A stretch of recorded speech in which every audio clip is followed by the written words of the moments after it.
which restarted 27th of September, about a week and a half ago. And there hasn't actually been a huge amount of attention paid to this in the news.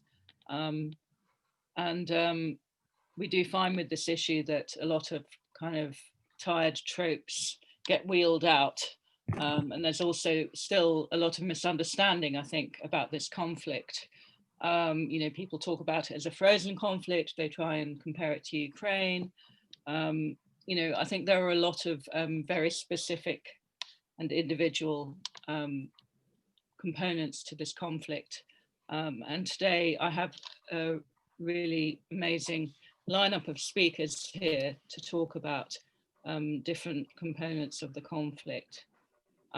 We have first Dr. Tracy German from the Department of Defense Studies at King's. She works on the South Caucasus, focusing on Armenia, Azerbaijan, Georgia, and she has previously also worked on Chechnya. So she's really very familiar with the kind of pressure points, I think, in this region.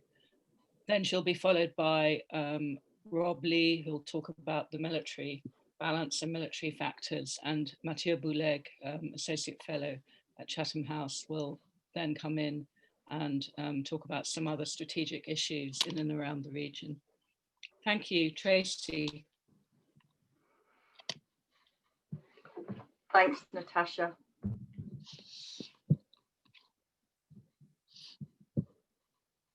There we go, just waiting for the tech.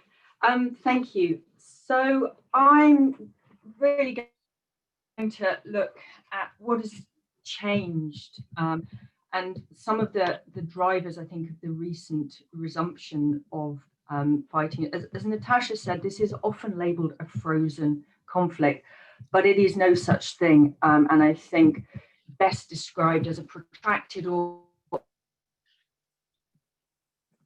the very kind of dynamic nature of events, both around the Karabakh region and in the wider South Caucasus region, I think have been in strong evidence in recent years. But I think if we look back since the last 4 or 5 years, there has been a kind of ever-present risk of military escalation, a deep sense of insecurity on all sides, and increasing militarization of the region. I think, I know that Rob is going to talk about the military side of things, but I just very briefly wanted to touch on the fact that both Armenia and Azerbaijan are actually amongst the most militarized states in the world, according to the Global Militarization Index.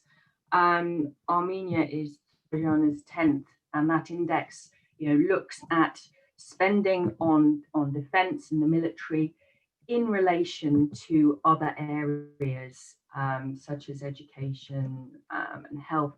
So you've got both states spending very heavily, around 4.5% to 5% of their GDP on defense over recent years.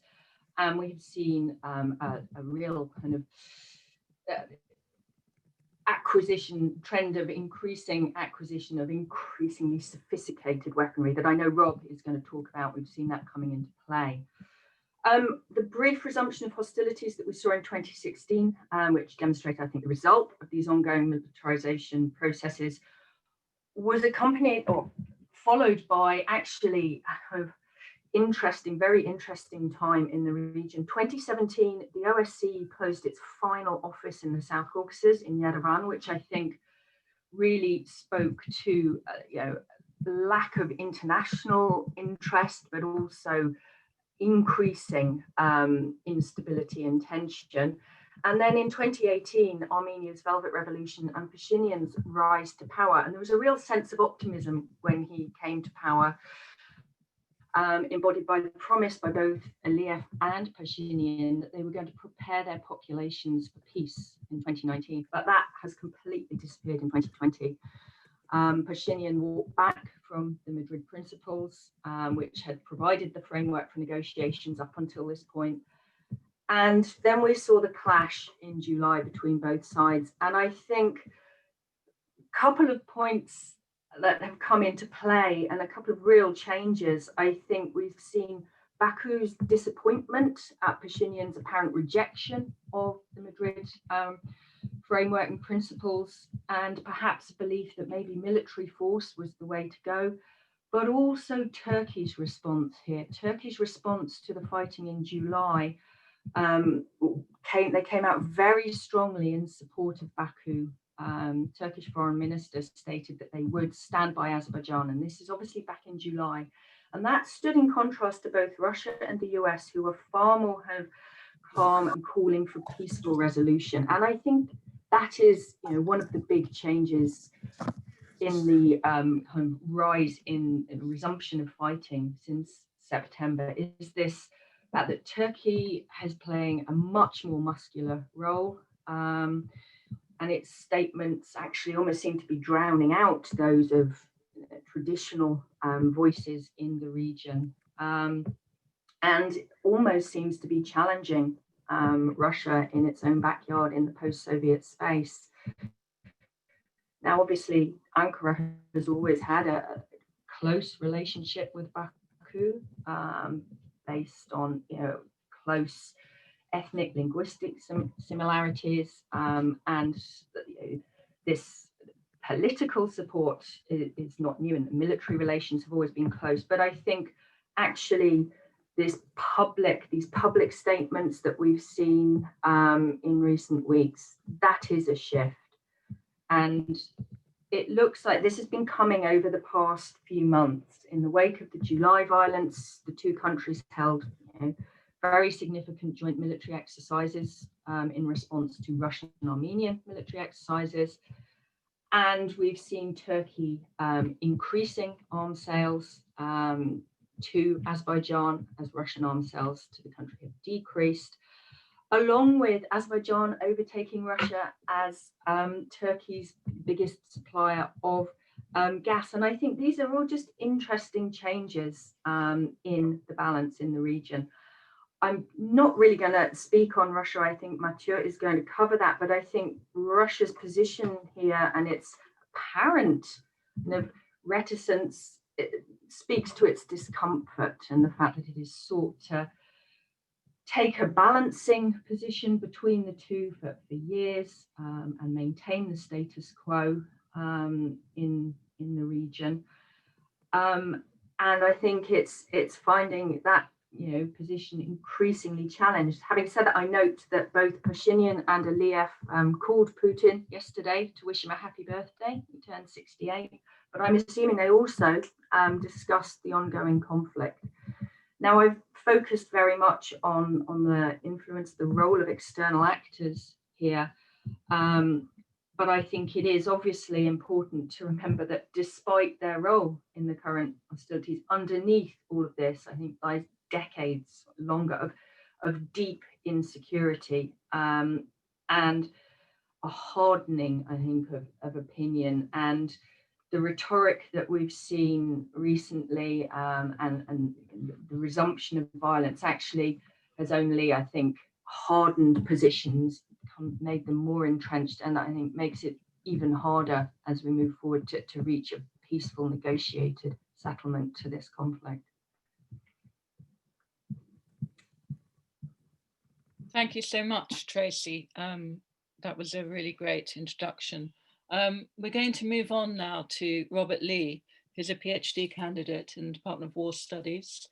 And he, in his PhD research, looks at Russian arms sales in general, but he's been focusing a lot on Russian arms sales to Armenia and Azerbaijan. So he's very well qualified to talk about the military issues, and I think he's going to focus particularly as well on the changing military balance. Thank you, Rob. Thanks so much, Natasha. So I'll really quick go over arms exports, arms imports to the region, and how that changed the balance of power, and then talk about some of the military aspects of the fighting. So essentially, the big difference that happens in the 2000s was that Azerbaijan, as an oil exporter, profited quite significantly from the increase in oil prices in the 2000s. And so early on in about 20 years ago, Azerbaijan initially imported a lot of Soviet-style weaponry that was, from either Ukraine, Belarus, or Russia. But for the most part, Russia tried to avoid exporting too much to either country. They wanted to prevent disrupting the balance of power. And after oil prices have been high for an extended period of time, around 2007, 2008, Azerbaijan changed its emphasis among arms imports and started to focus on high-tech top-of-the-line equipment. And so around this time, Russia agreed to change its policy and signed a number of really big arms deals in 2008 and I think 2011 with Azerbaijan, selling a lot of artillery, Smerch MLRS, Mi-35M helicopters, T-90S tanks, BMP-3, IFEs, a lot of weaponry that was top of line in the Russian military. And also, Azerbaijan also began importing weapons from Israel. And one of the comparative weaknesses of the Russian defense industry is that they were quite behind on unmanned aerial vehicles. Well, Israel was the opposite. They really focused on UAVs and precision guided munitions. So basically, Azerbaijan purchased a number of weapons from Israel. And by 2016, Azerbaijan said that they purchased about $5 billion worth of equipment from both Russia and Israel. Russia was a little ahead. And basically by 2016, the balance of power had shifted, pretty significantly, where, regardless of the training, it was that Azerbaijan now had quite modern equipment. Armenia still had largely Soviet era equipment. And we saw in the fighting in April 2016 that was significant. And then after that fighting in 2016, Russia tried to compensate by providing newer weapons to Armenia. As part of the CSTO, Armenia is supposed to be able to get any weapons from any other CSTO member at lower prices. And basically Russia provided 2 loans for about $300 million in total. And so Armenia purchased a number of weapon systems and received the Iskander-M, which was the most significant, the tactical ballistic missile system. But that helped out, but ultimately Azerbaijan still had a qualitative or advantage in terms of weaponry. So the really significant thing that occurred, that the most recent fightings, that the last 2 really big flare-ups was in 2016, where Azerbaijan was able to have limited successes, but wasn't really able to push it too far in Nagorno-Karabakh. And then in July, there was a flare-up as well. That was not in Nagorno-Karabakh. It was along the border north of the region. And in July, it was still, pretty much in a stalemate. It did, both sides shelled each other, but neither side didn't seem any territory really moved. It seemed it was pretty inconsequential. And basically what we saw since then is that Turkey has exported a number of weapons to Azerbaijan. Most notably the TB2 unmanned combat area vehicle. And that's what most of the videos we've seen published by Azerbaijan of the fighting has been from these UAVs that can drop munitions, and that Turkey used quite heavily earlier this year in Idlib in February and March, and in Libya in May. And quite notably when in May when Turkey and the GNA was able to repulse the LNA forces near Tripoli and had a quite significant tactical victory there. So it appears that Turkey is basically trying to use military force once again, and has seen that was quite effective in the last 2 instances. And here in this case, Azerbaijan, now a lot of the fire support has been from these TB2 UCAVs, and it's made a significant difference. And so basically what we've seen since the beginning was that Armenia hasn't had a really good answer to them.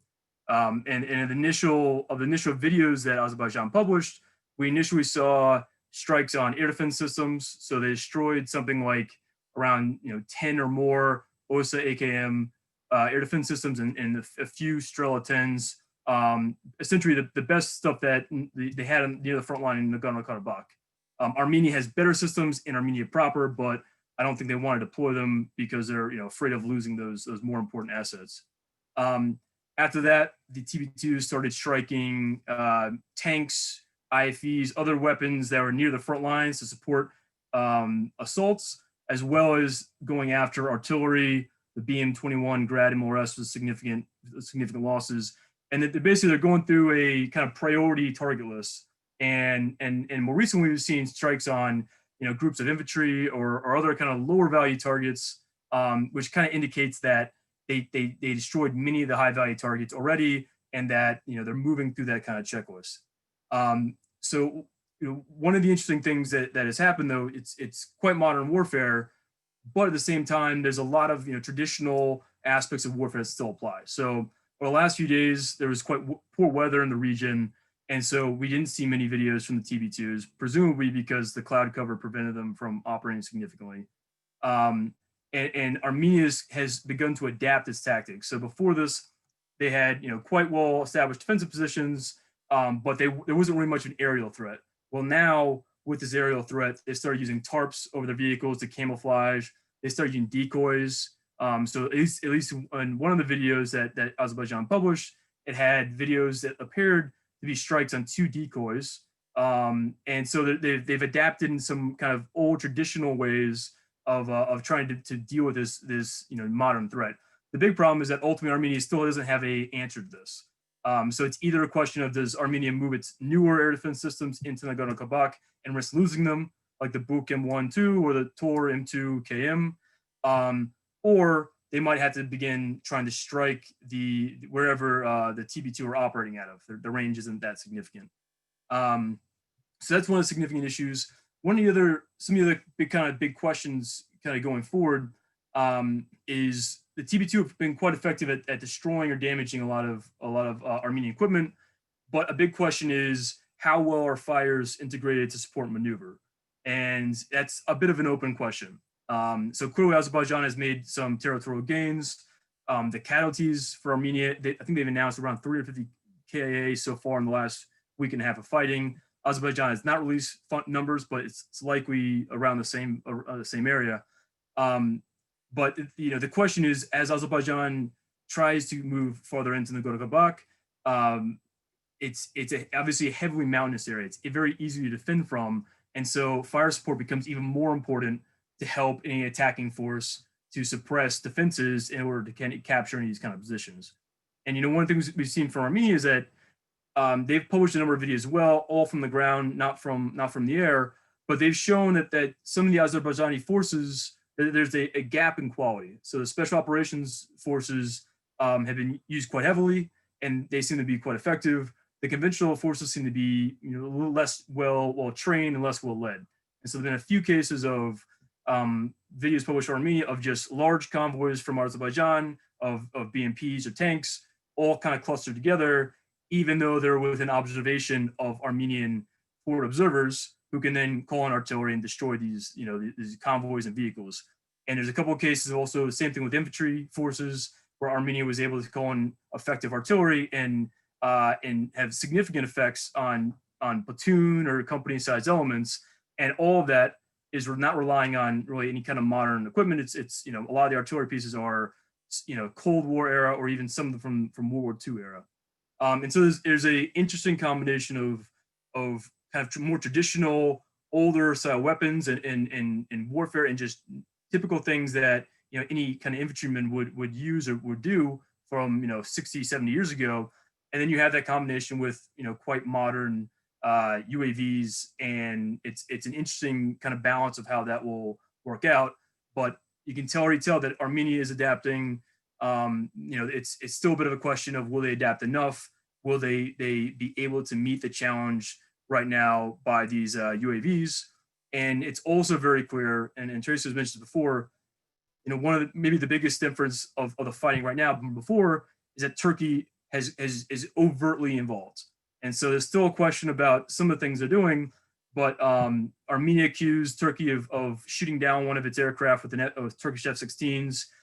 Yesterday, New York Times published satellite photos showing that there were F-16s at Ganja Airport.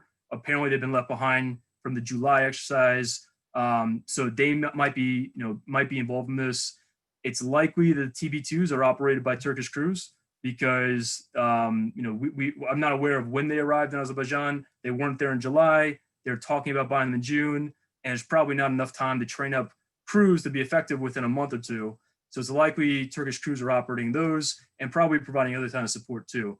But Turkey's overt involvement and direct support with new effective weapons that they're likely employing has really changed the conflict. And I think that's the most significant change when you compare it to, say, July or the fight in 2016, where small gains can happen one side or the other, but in reality, for the most part, is a stalemate and significant movements weren't occurring. Okay, lovely. Thank you, Rob. A very detailed explanation there of the military maneuvers and developments. So now we move to Mathieu Boulegue, Associate Fellow, Research Fellow at Russia-Eurasia Program of Chatham House. Mathieu, thank you. Thank you very much, Natasha. At Chatham House and former King's College student, so I'm really happy to be here today. Of course, I forgot about that. It's all right. It's always good to show some King's pride. I'm going to pick up on a few of the comments that my colleagues made just to reinforce a few points. The first one is that this war of September is really a continuation of what we've seen in July, and most of the operations that took place in July are basically reconnaissance and force in terms of what the Azerbaijani army has been doing to try to test the weak points in the positions in Nagorno-Karabakh for these movements in September. So it really was a long time coming. It only took us by surprise because we're just not watching Karabakh enough. What really was the game changer is the role of Turkey, moving from diplomatic support to overt military backing. And this rhetoric actually changed very quickly in July. So once again, a long time coming.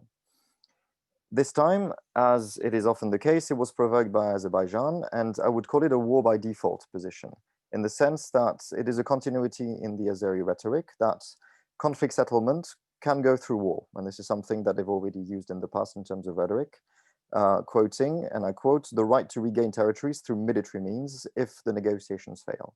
And this is basically what we have here, is this deep-rooted resentments that once again negotiations have failed, as they have failed for 32 years. And now they feel emboldened to carry out what I directly quote the Foreign Policy Department chief of the Azerbaijani presidential administration, Mr. Hajiev, saying that the operations right now are a peace enforcement operation. So war by default and war by other means instead of peace. And it's also a very important internal politics driver for President Aliyev, who needs a victory in a way in Karabakh, sort of to overcome the deep political crisis that is driving the country at the moment, the decline in oil revenues, the divisions inside the elite that need to be overcome. And in a way, raising the flag and using Karabakh patriotism is a good way to deflect attention from internal crises to offer a sort of victory and increased legitimacy for Aliyev.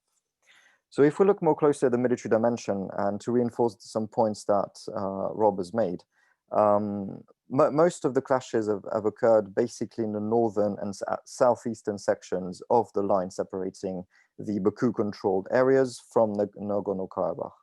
It's basically a sort of soft underbelly of the front line where geography is very vulnerable, because if I can share my screen, and probably not because it might be really hard for me, sorry about that, but I had a map to show showing that basically Nagorno-Karabakh is really hard to retake, militarily speaking, from the Azeri position because of topography, because of the mountains and the mountain flanks that are guarded by Armenian positions, which means that most of the heavy fighting have been occurring in the north and southeastern sections as these soft underbellies, where the Azerbaijani forces have been retaking a few strategic positions, target districts and target villages in the districts of Fuzuli, for instance, or Jabrail, and retaking a few strategic heights to basically offer the Azerbaijani army more depth, more defense and depth, and increase their military footprints closer to the Nagorno-Karabakh border in order to now move on to this new phase of the conflict, which is basically position fighting and position warfare through heavy artillery support. And this is what we've seen for about 5-6 days now, with small localized flare-ups on the front line directly, on very targeted infrastructure, increasingly on critical national infrastructure on the Armenian and Karabakh side. Stepanakert was bombarded only yesterday evening, and with the willingness to basically cause attrition and despair on the Armenian side, basically through very intense artillery and rocket fire support, as well as air assaults as well. And much of it, as Robert said, was done through drones, Azerbaijani drones, and now on Stepanakert as well, which is sort of a new thing. There is also a risk from a pure military perspective that the critical supply line between Armenia and Azerbaijan, that is the Lachin corridor, might be the focus of increased military tension in the coming days if fighting does not subside. Basically because Armenia needs to send all its reinforcements from mainland Armenia to Karabakh through the Lachin corridor, and they all need to pass through the Lachin corridor, which means that this could be the rise of more military activity there, and Azerbaijani fire have been concentrating a bit around the corridor, which so far has remained open, at least last time I checked.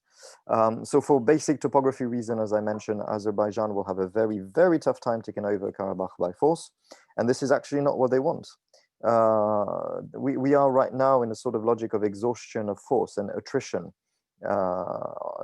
from Azerbaijan to try to lead Armenia back into a sort of more amenable negotiation table, especially now that Turkey is increasing its footprint, not just as a diplomatic, but now as a military actor in the region and trying to raise the stakes here with Russia. I'd like to focus on the humanitarian aspects of things. We are now deep inside 300 to 350 people dead, including a lot of civilians. So this is not a frozen conflict. And to reinforce what Tracy said, this is definitely not a frozen conflict. We just need to bury that terminology. People are at war, civilians die every day. Martial law has been declared in both countries and general mobilization has been declared on both sides. We should just stop calling them frozen because they are not. And it's something that we might have been responsible for as Westerners studying these conflicts, to just put label on them that does not respond to the actual reality on the ground, especially because urban areas are targeted. A lot of psychological operations are going on. Amnesty International released a report showing that cluster munitions were used and are still used in the conflict, and also because the situation for internally displaced people is becoming dire for Karabakh populations, regardless of their nationality and regardless of the border they sit on. This is a humanitarian disaster. Very quickly on the subsequent risk, we touched upon it. This conflict has become not just an Azeri-Armenian conflict, it's basically proxy war paradise. It's what my colleague Lawrence Boris called the proxification of conflict. Russia is standing by Armenia, but there's no guarantee that Russia will intervene militarily if anything happens. The commitments of the CSTO are basically commitments on paper, and Russia will probably not move militarily unless there is either direct military involvement from Turkey, or if the collapse of Yerevan is predictable, if there is sort of an existential threat against the leadership in Armenia proper. But so far, the commitments from CSTO are just something on paper. Turkey is standing now directly behind Azerbaijan as a stakeholder, and I quote, at the negotiation table and on the field, which is something completely new. And Russia has discovered the hard way that it is not the main player in the South Caucasus anymore, and it no longer holds this sort of balance of power that it thought it was sitting on for 30 years. And in a way, Karabakh is just yet another battleground for Russia and Turkey to vent off their sort of frustration, as they already do in Syria, as they already do in Libya. So yet another battlefield.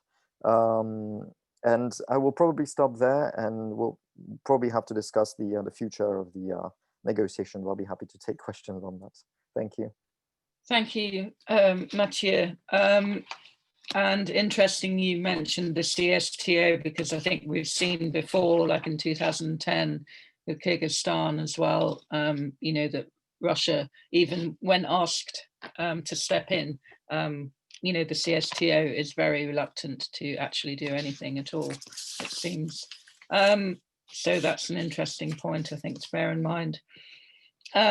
So I think maybe if we went back to each of you now, and now having heard what each other has to say about the conflict, would you like to come in on anything, and then we can move to Q&A? And I'd like to just flag up the fact to the audience that the chat has been disabled, but you were able to answer to put questions to the panel through the Q&A, and then we'll endeavour to, you know, answer those questions in the last half hour or so.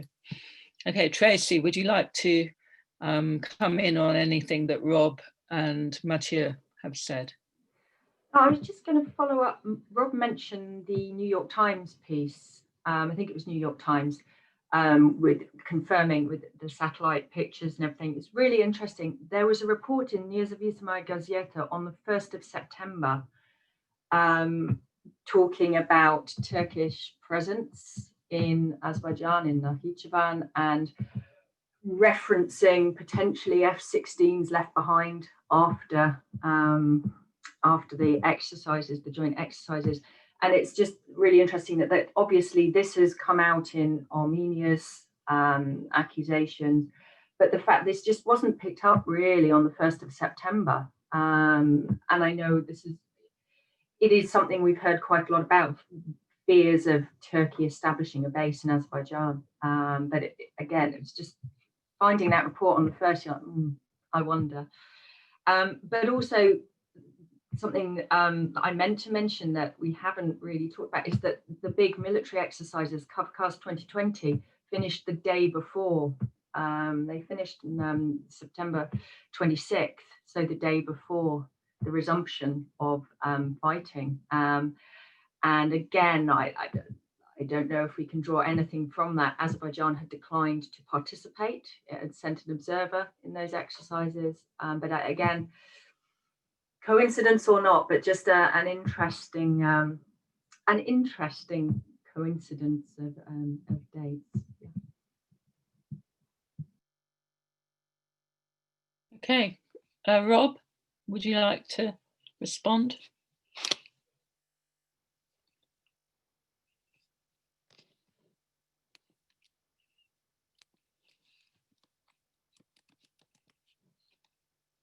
Rob.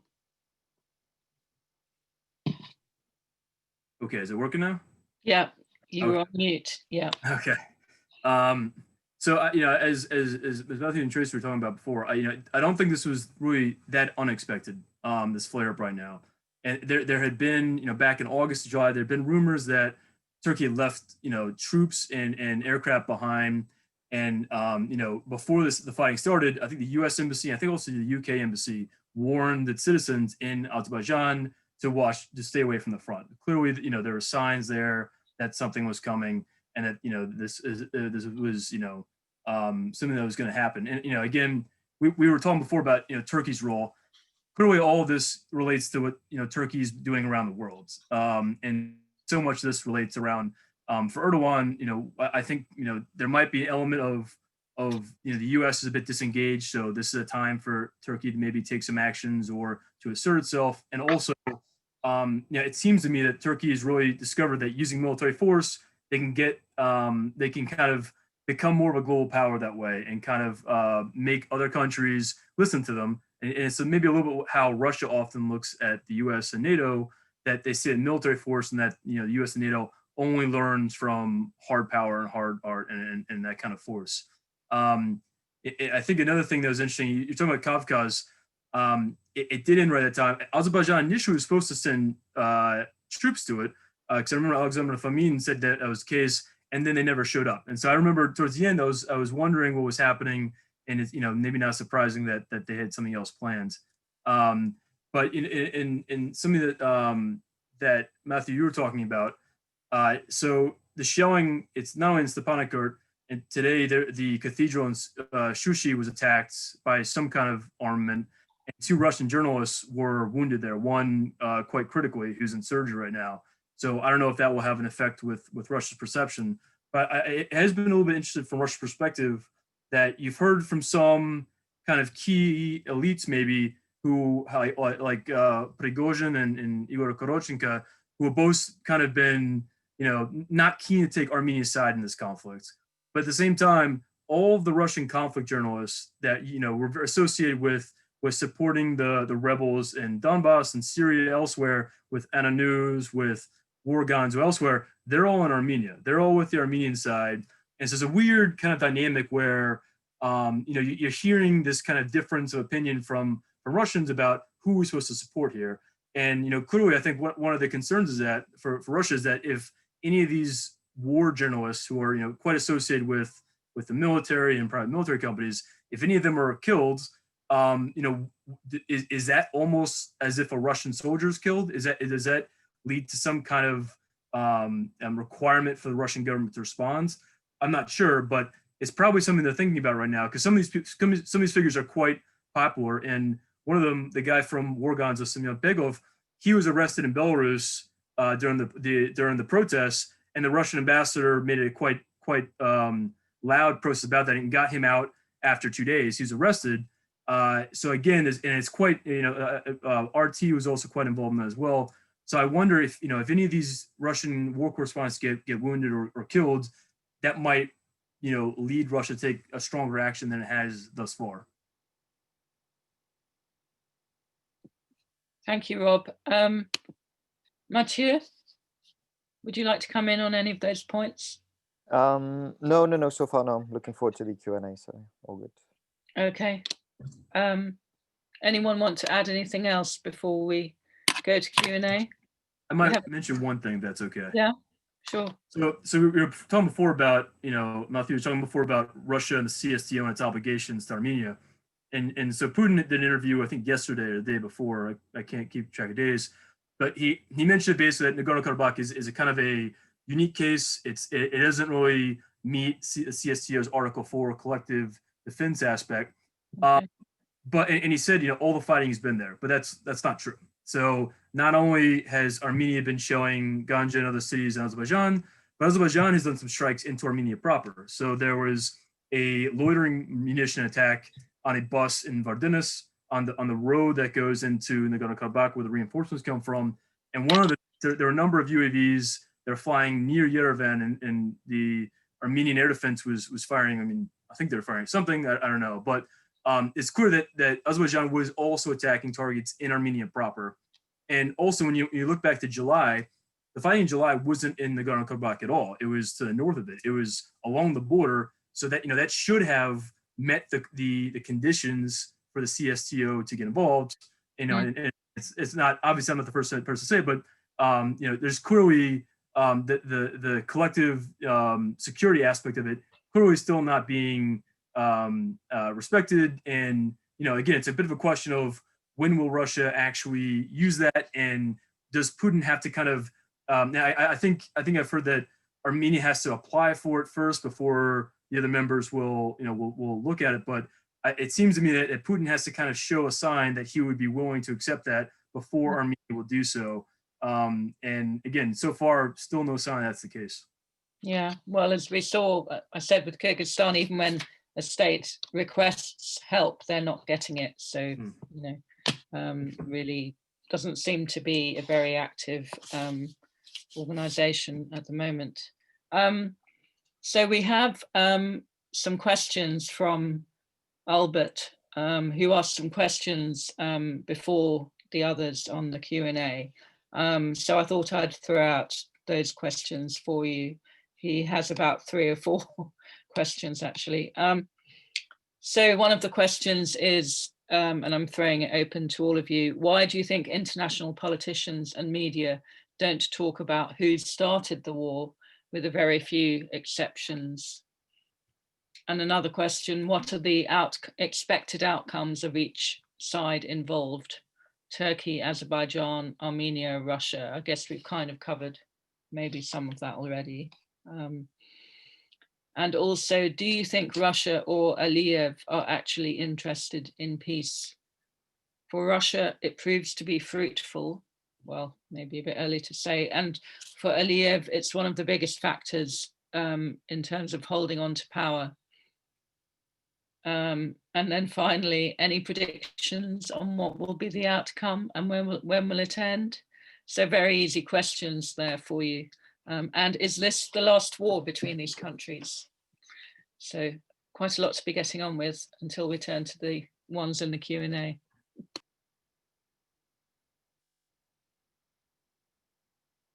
Any of you want to come in on any of those questions, if you have any thoughts at all? I mean, we don't have to answer every single one, but just addressing the Russia issue here, and we were just talking there, and Russia's apparent reticence. I think, is Putin interested in peace? Actually, yeah, I think he is interested in stability in this part of the world, and he does not have that at the moment. And I'm not sure that that Moscow has the control over this situation that I think they would like. I think it really does look like at the moment, Turkey is potentially holding the upper hand in this. We might be wrong. This might be part of some extremely clever strategy on Moscow's part. But I think Putin will genuinely want stability, and the status quo in that region, and what they've got at the moment is not that. In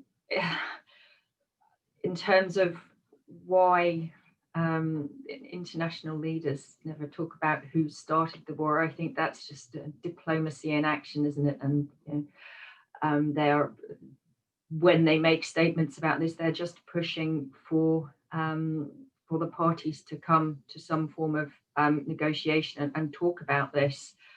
As for expected outcomes, well, I'm not sure what my colleagues here think about that, but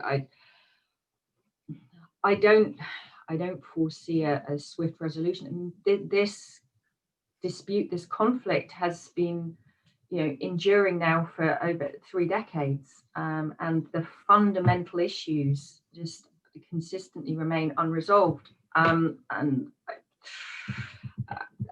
it's so complex, and almost more complex now with Turkey involved. I'm not particularly optimistic at the moment. Yeah, if I can just reinforce these points and, the intractability of it, and to quote dear President Trump, if Jared Kushner can't solve peace in the Middle East, I don't see how we can, solve peace in Karabakh, in the sense that the OSCE Minsk contact group has become useless and therefore completely indispensable since 1992. Useless because there's not enough attention, and we have neglected it, and we as as a French citizen, and therefore, a representative of a country that is co-chair, we've definitely neglected it, and we haven't paid enough attention to this very complex and intractable balance between Armenia and Azerbaijan. And judging by the very pulsatile and skin deep nature of the conflict, the grievances have been so complex. Karabakh is the cornerstone of nationalism in both countries. It is, beyond the rally around the flag effect, beyond these sort of illusions of nationhood through Karabakh. It is very much the equivalent of nationalism, or a substitute for patriotism that they've been using internally to uphold the fallacy of the governments on the Aliyev side and on the Armenian side. And these things have been holding societies together. So it goes beyond what Turkey or Russia can decide. It is very much a mental wiring inside the mentalities of Armenian and Azerbaijans that needs to be reconstructed, and moving away from war by default as an option. And this is the very problem today of Turkey putting fire on an already burning fire. War should not be an option by default. It should not even be continuity when all else fails. It should not be on the table at all. But this is where we are now. So this is why also Russia is working on a very tight rope, because they're playing defense. For the first time since breaking this balance, they've been so fine-tuning for the past 30 years. They need to play defense. They're in a way on the loser side, if you think strategically in military terms for Russia, that they need to play the defense part of having to hold Armenia and Karabakh together when Azerbaijan and Turkey are now directly playing offense, which is a very uncomfortable position, and it is a position that they cannot bring easily to the table in terms of negotiation, especially because the fight will be very hard to stop, much harder than in 2016, because not enough damage has been done in a way to force one or the other to seek a compromise or to sit at the negotiation table. And there is very, very little in this very hard to leverage relationship between Russia and Turkey that they can actually sit down and try to leverage their interest and discuss beyond the rest of, the rest of the pot, beyond Syria, beyond Libya, beyond all the grief and the grievances that they have with each other. So I don't really see any solution at hand. Very undiplomatically, if we need to let it burn, well, this is what we are looking for right now. We are looking at letting the fights and the fire burn, because there is no compromise and there is no actual discussion and solution. Everybody's been calling for a solution, but we are 2 weeks into the fight and it's not looking to, it's not looking to let up. Okay, thank you, Mathieu. A rather depressing picture, really. You basically say that Nagorno-Karabakh is what is propping up these countries, these societies, but obviously at the same time it's also the thing that is fracturing these societies and destroying them. So it's a kind of double-edged sword, but clearly for regime legitimacy, Nagorno-Karabakh is really key and central. We have a number of other questions. Well, the first question was, what are the solutions you think will solve the problem? Well, obviously, if we knew what they were, then we probably wouldn't be on the webinar. But I think you've kind of talked about some of the difficulties in actually providing any kind of solution. We've got a question here from someone at the Brazilian War National College, who's saying, could the panelists talk about Chinese presence in the conflict, if there is any? I'm not really sure that there is any, to be frank, but I don't know. There is by proxy with Chinese investments through BRI and their interest, because they're playing both sides. They're playing all sides. They're playing Russia, Turkey, Azerbaijan, Armenia. So they do have a stake. And China is interested in a peaceful and stable South Caucasus, not a war-torn country, because they can't leverage their interests through war. They need stability, they need pipelines to flow, and they need infrastructure. And you can't have infrastructure at war. So far, I haven't seen anything. I think they just called, as everybody has, for discussion and sitting at the table to discuss like grown-ups. But I don't think there's not much more. Yeah, thank you. Could I jump in on the previous point, Natasha? Yeah, of course. Yeah. So I think two of the issues. One is we all talk about Turkey's role as maybe the game-changing event. Why the fighting now is different than before. Right now, Turkey and Russia are involved in three kind of conflicts. There's conflict in Libya when opposite sides. There's the conflict in Idlib in Syria. There's a conflict now in Nagorno-Karabakh. And then in different places in northeast Syria, they're working together. And then obviously, Turkey purchased the S-400, and they're still debating getting another regiment. They're supposed to, that they're about to test that, I think, next week, which will involve some issues. I think for Turkey, Libya seems to be a bit of a stalemate now, where both sides have kind of their own positions, and not much has happened since May in terms of any kind of really offensive maneuvers there. Idlib looks like it might that Russia or the Syrian army might begin another offensive there, because there's been a lot of Russian airstrikes recently, and the joint Russian-Turkish patrols on the M4 highway there have been attacked a number of times. I don't think any troops have been killed, but a number of IED attempts. There was and a number of Russian soldiers have been wounded, and Russia basically got frustrated with Turkey and doesn't think Turkey handled the rebels in that area. And so I think from Turkey's perspective, in Idlib, Russia kind of has a stronger hands, because if Russia makes a movement, not only do they have quite a bit of forces in Syria, not obviously they're allowed to be in Syria, and they can reinforce with their naval assets. But if they start another offense at Idlib, ultimately means refugees go into Turkey, and it makes Turkey's position really difficult. In Nagorno-Karabakh, the opposite is kind of the case, where now as we were talking about before, Turkey's in a bit of a strong position, and now Russia is before this, they tried to maintain relationships with both Azerbaijan and Armenia without getting involved on one side or the other. now they're being forced in a position where Azerbaijan has its, has a supporter, and it's getting arms from Turkey, and arguably more important arms at this point for Turkey. And Armenia, it now is saying, well, Turkey now is involved. Why isn't my ally involved here? And so it's putting Russia in a position where they either have to get involved to support Armenia, but either way, they're in a very difficult position. So I think for Turkey, they know they're in a stronger position with fighting in Azerbaijan than in Idlib. And so I think one of the things behind them is that there's going to have to be some kind of dialogue between Russia and Turkey, where Russia decides, okay, we will negotiate what's happening in Syria to make sure we're not, infringing on your interests, but you also have to stop what you're doing in Nagorno-Karabakh.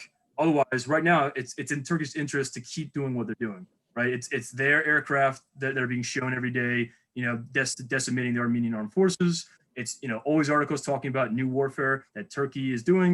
And, ultimately, their ally Azerbaijan seems happier than they've ever been before, because they're now having some gains and they're now achieving some of the foreign policy goals that they always said they wanted. So that's one element.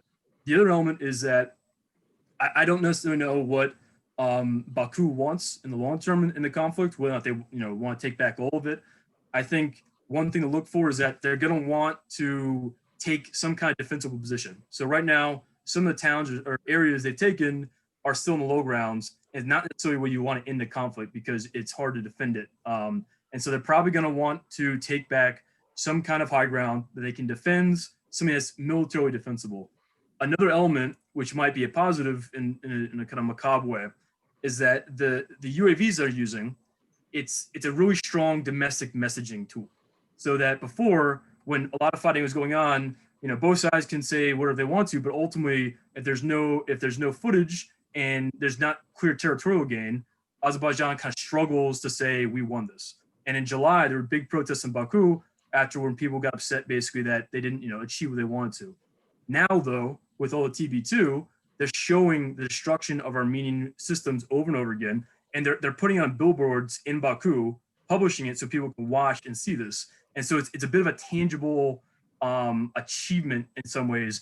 And yes, it's tactical, it's not strategic, but there might be an element of saying, let's try and pretend this tactical success is actually strategic success, and maybe that's a way of where Baku might be willing to end the conflict before they get really significant territorial gains, because ultimately the domestic audience is kind of happy enough with what they're seeing.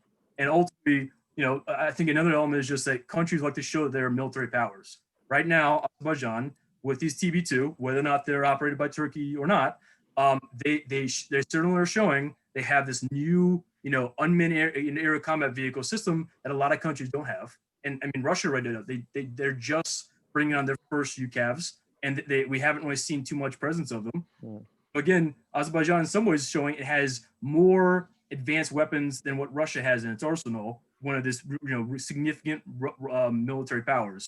And so I think some of those other elements might actually be useful for de-escalation, hopefully, and maybe Baku will say, okay, we don't need to go too far, and we can accept kind of more minimal gains, because everyone knows that not only did we have some territorial gains, but we also demonstrated we're a powerful country with impressive military. That's great. Thank you, Rob. Yeah, we've got quite a lot more questions now. Got about 14 or 15 more to go. We probably won't be able to get to every single one of them, but Don Matilla Sagramoso from our department has asked, A, what leverage can Russia exert over Azerbaijan to push it back to the negotiating table? B, is it possible that Russia and Turkey might negotiate bilaterally on a proposed solution? And how much does Turkey control Azerbaijan? I mean, I think we've touched on that last point, but perhaps, I don't know, Tracy, whether you want to come in on that question of how much does Turkey control Azerbaijan? Can we really know? I don't know if control is the right word. I mean, they have an extremely close relationship. They always have. And, I think at the moment it serves both countries. There's the current situation in terms of the question about Russia and Turkey and bilateral talks, I think that is a potentially distinct possibility. And I think for Turkey, that would almost be this recognition that it is a very important power in this part of the world, which again would be a shift, recognition by Russia of Turkey's role here. And I think it would put Turkey in the same category as Russia and the Minsk group, which I think I think Ankara would be very pleased with that outcome. Obviously, from an Armenian perspective, this would be completely unacceptable. And Turkey's involvement is just so, antagonistic for Armenia that this is where Turkey's involvement becomes so complex, and whether they can actually push towards negotiations. I think the one thing Mathieu touched upon, the pipelines here, and I think obviously that Aliyev, is he interested in peace? He is interested in stability, and those pipelines continuing to function. And obviously there's the oil pipeline Baku Tbilisi Ceyhan, but the new TANAP gas pipeline linking in part of the southern gas corridor into the EU. I think if this carries on for so long that questions are asked about the stability of the region and therefore energy supplies, that would be a significant blow for Baku. So I'm sure that this is, playing on their minds and in their calculations. And Aliyev attempting to balance, the demands of those around him and the population against obviously the economic interests here too. I just had an interesting question saying, it's interesting that you have books behind you in the colors of Armenia-Azerbaijan. I can assure you that's complete and utter coincidence. They've been there for the last 3 months, and they are not books, but they are box files. At some point, I thought I might actually tidy up my papers and, put them into neat little box files and categorize them. And of course, I haven't done it. Yeah, I'm afraid that's just complete coincidence. Joys of Zoom. You have to pay attention to the background. I know. So anyway, there we go. That was a good coincidence there. Somebody also asking whether Putin's apparent reluctance to intervene could actually be really because he's preparing for a covert intervention at some point. Huh. I think it's like aliens, right? They're already here. They don't have to, you don't have to look for UFOs. You just have to look on Earth. So Russia's military presence is very much present on both sides, and particularly on Armenia's side. I mean, we've discussed the balance of power, and Rob, I think, gave a compelling argument about the stockpiles of Soviet and post-Soviet military equipment that Russia has been selling and giving for at a discount price to both sides. So there's only so much Russia can do, in such proxy conflict in terms of covert operation. They've already sent military advisors. They've already sent probably some security advisors from the agencies, whether it's FSB or GRU, that as they already do. These polite people, but don't wait for little green men in Karabakh, because unless the conflict, and this is very much to link it back to Domitila's question, how much Turkey controls Azerbaijan, they control the narrative, and they definitely control the sort of rhetorical escalation management at the moment. But they are not looking at intervening militarily with foot on the ground, lest Turkey decides to do a covert operation in Nakhchivan and generally cross the border and go through it with a military, sort of reconnaissance and force operation, and a sort of freedom of operation, freedom of navigation operation, or whatever you want to call it.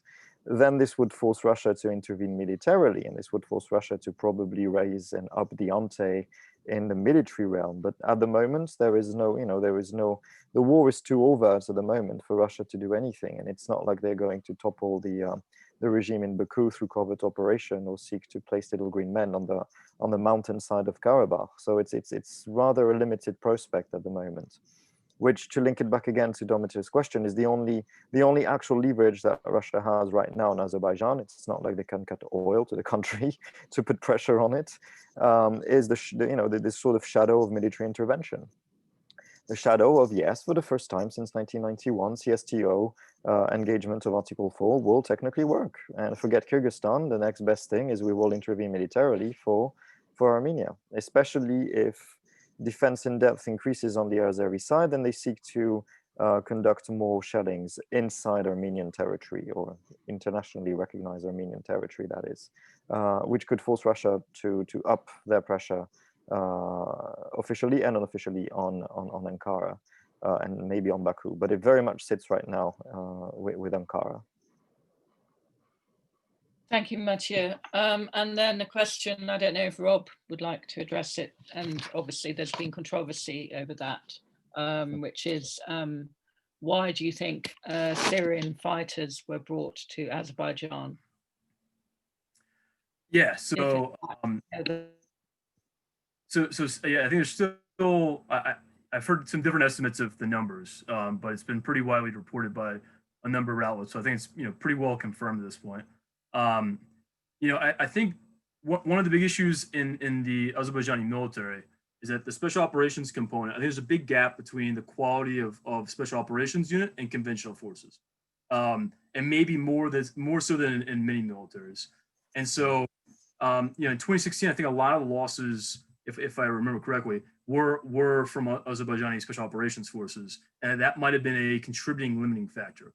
And so, if the quality of conventional forces isn't high enough, and a lot of the fighting from here on out is mountainous, and you have to take back really well defended, defensible terrain, you want to have elite forces, right? That's why Western militaries train certain units to operate in mountains and can kind of specialized operations.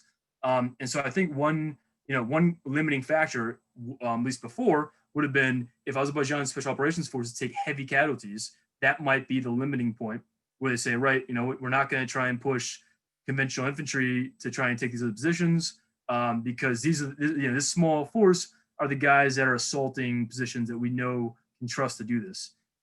Well, if you now have, an external source of fighters who are, being paid monetarily and obviously are coming from a very difficult situation and they have a lot of combat experience, well, you now might have extended that, limiting factor, because now you don't have to take as many casualties with your elite forces, and these other forces can take it instead. So, to me, I think that's probably, an element of it. And I think also there's a question of, what level of casualties is politically unpalatable for Baku. Armenia is releasing their casualty figures, and we know, I think the last report was about 350, 360. Azerbaijan hasn't released anything. Both sides provide extremely exaggerated figures for each other, saying they're in the 3,000 or 4,000, I think. I don't know what the real figure is, but clearly Azerbaijan has sustained hundreds of casualties. And there's a question, even if they're succeeding, at what point, right? I mean, they're both relatively small militaries. At what point have you taken too many casualties and you just don't have enough to take back more, difficult terrain? And I'm sure they're looking at, those mountains and saying, well, okay, we can take this, but that's going to take a certain level of attrition. And then the next mountain's going to take a certain level of attrition. And, it's even with this really impressive UAV stuff and all of these really effective airstrikes degrading Armenia's capabilities, ultimately it's still a really tough fight, and it's going to be infantry guys fighting in tough terrain. And so I think that might be a component to it. And again, we'll see if more mercenaries come, because that might be a thing that extends the conflict more than it would otherwise. Thank you, Rob. And an interesting question, somebody asking whether you, like all of you, think that the pandemic has somehow favored the kind of reignition of the conflict. Tracy, what do you think? I think to the extent that international attention has been distracted from all of these things. Every country is very much focused on COVID, coronavirus, pandemic. And I also wonder the extent to which, both within Armenia and Azerbaijan, the additional restrictions that have been in place has led to, frustrations. They've, Armenia in particular, I think, has not done as well in tackling the virus as, for example, Georgia has. Azerbaijan has been was under quite a severe lockdown for a while. So maybe indirectly, at a variety of levels, that kind of the world's attention is somewhere else. Not that it's ever really, generally is only engaged with this conflict when there's a spike in fighting, but I think at the moment in particular, attention has been elsewhere, and I wonder if that has influenced decisions, but that is only speculation.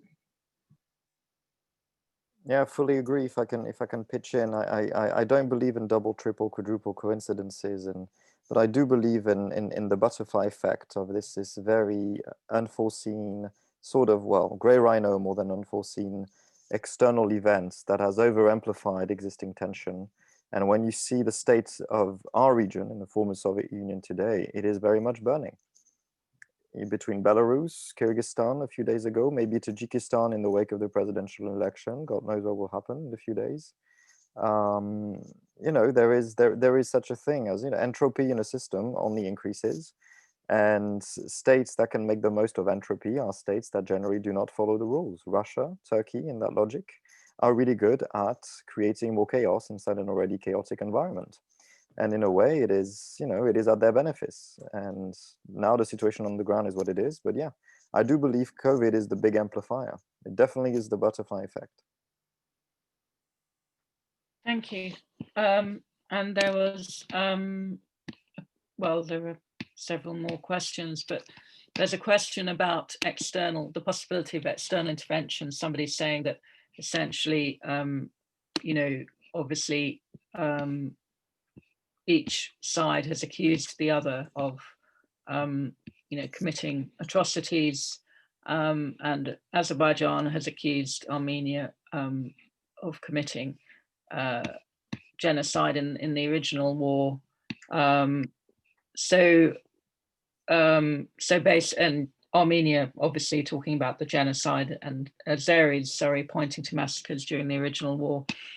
So essentially, if this pattern accelerates and if ethnic cleansing were to take place, do we think that there would be any kind of external intervention?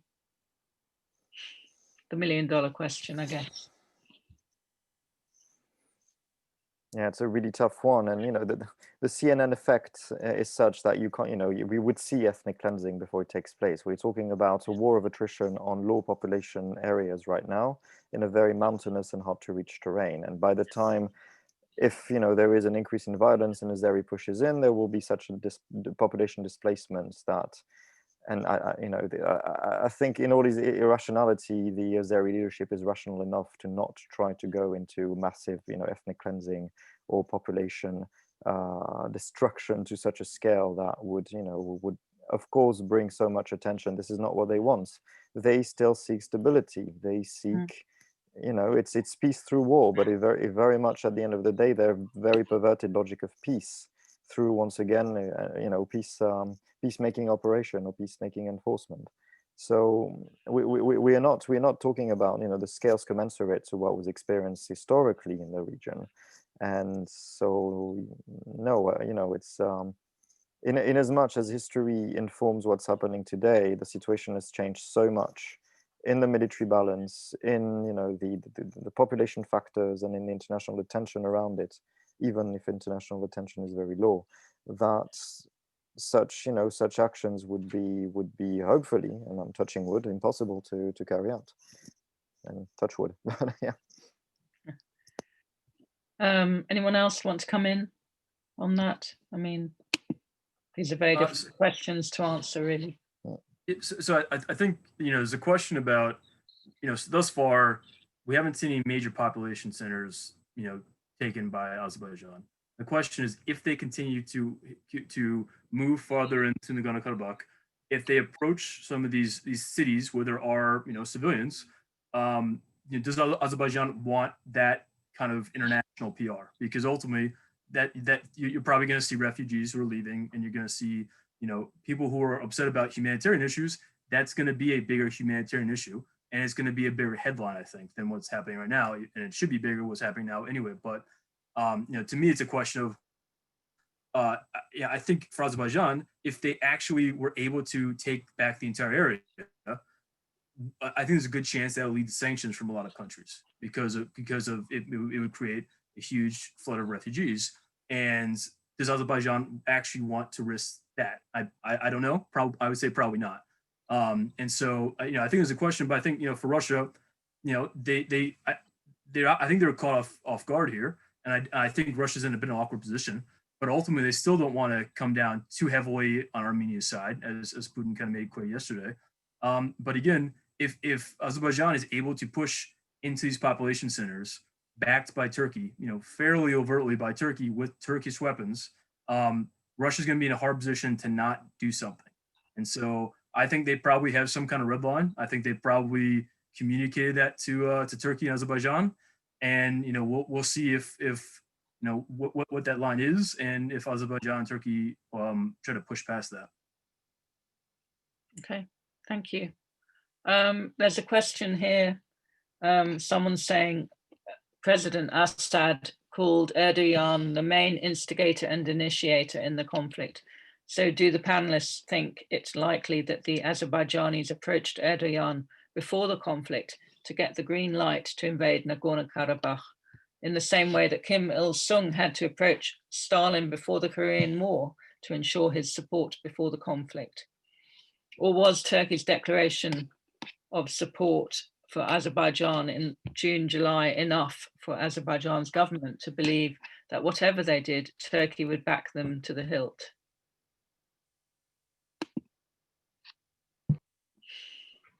That's an interesting question. I thought so. I mean, my assumption is, whether there was direct communication or not, that Azerbaijan felt assured of Turkish support with its actions. I don't see it as this patron-client relationship that was, but Turkish support being vital. Whether it's Aliyev had a direct conversation with Erdogan setting out his plans, I don't know about that, but I'm sure that there was all kind of signals given, and that would be more my reading of the situation rather than a direct phone call. I don't know what the others think on that one. Yeah, I think we've got about a minute left. I mean, Zoom is usually fairly brutal in terms of cutting us off, but if you want to quickly come in. No, I agree completely. A green light, but on a need-to-know basis. Right. You do what you do, we'll support you. Until how far, we'll see. Yeah, I mean, that's the question, isn't it, really? How far? So if Turkey kind of withdraws support, what will happen?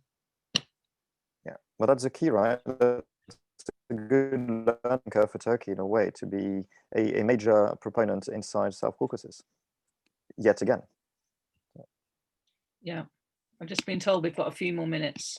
So I'm sure, well, maybe not Rob, but some of us may be wanting our dinner soon. But there was another interesting question here, which was about Georgia. This idea that the story about disinformation being spread by Russian journalists, that the idea that Georgia was somehow aiding Azerbaijan by opening up its airways, but at the same time blocking Armenian cargo. and the story was fact-checked by various NGOs and proven to be false. So the question is, was this a premeditated narrative propagated by the Kremlin, or maybe by somebody else, like Turkey, for example? I don't know if anyone has any thoughts on that.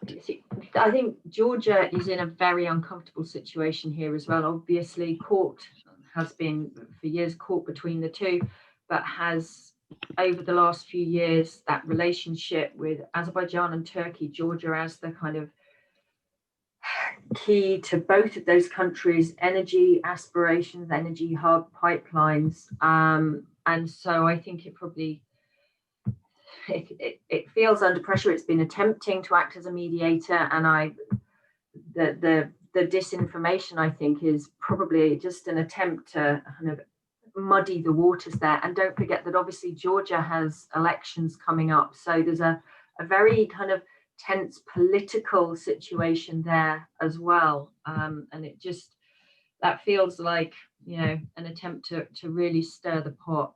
But I think Georgia at the moment finds itself in a deeply uncomfortable situation with the conflict, and, you know, caught between the two. Yeah, and I guess we should remember as well that there are quite large Armenian and Azerbaijani minorities within Georgia.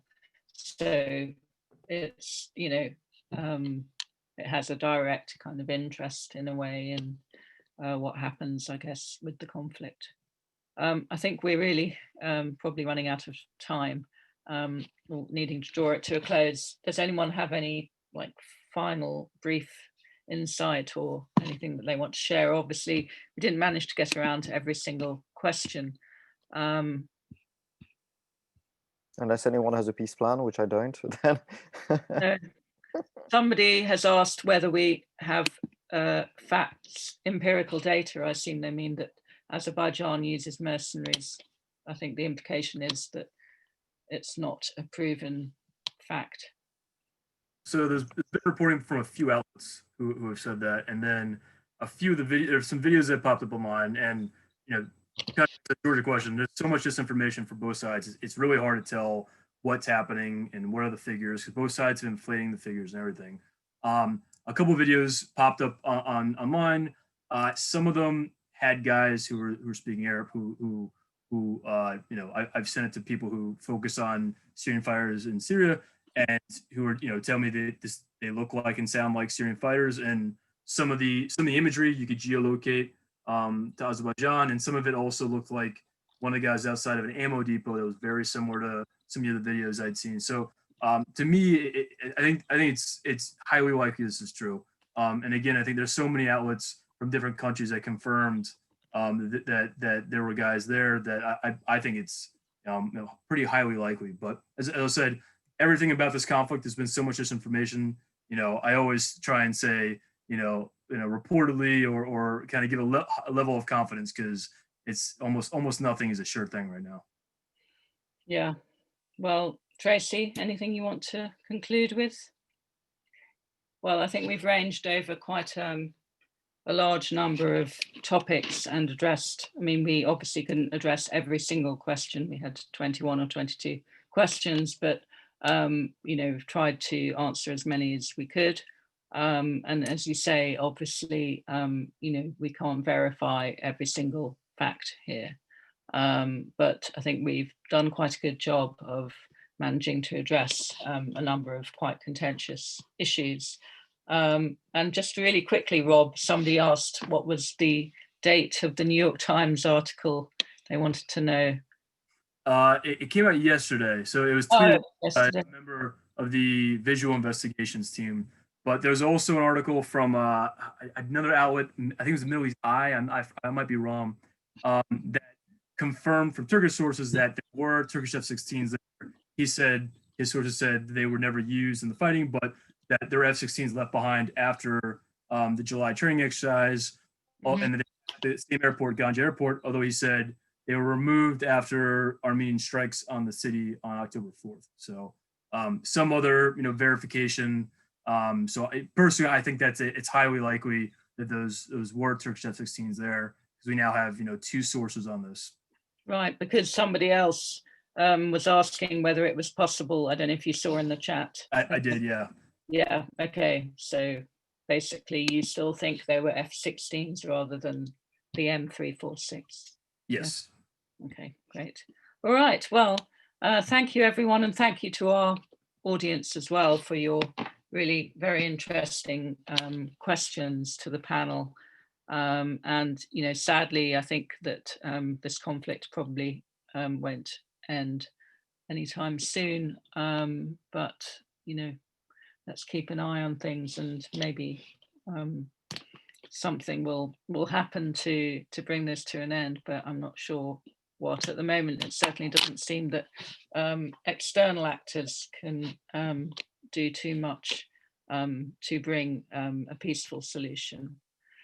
But thank you everyone again, and thank you especially for joining us at this late hour in the UK at any means, at any rate. So Rob, enjoy the rest of your day. Will do. And thank you for coming on from New York. Okay, everybody, thank you again. Thank you, Mathieu. Thank you, Tracy. Thank Bye you very now, much. everybody. Thank Great you. evening. And thank Okay. you to our communications people here at King's as well for giving up their evening. Thank you. Goodbye. Thanks, folks. Cheers. Thank you. Bye. Bye.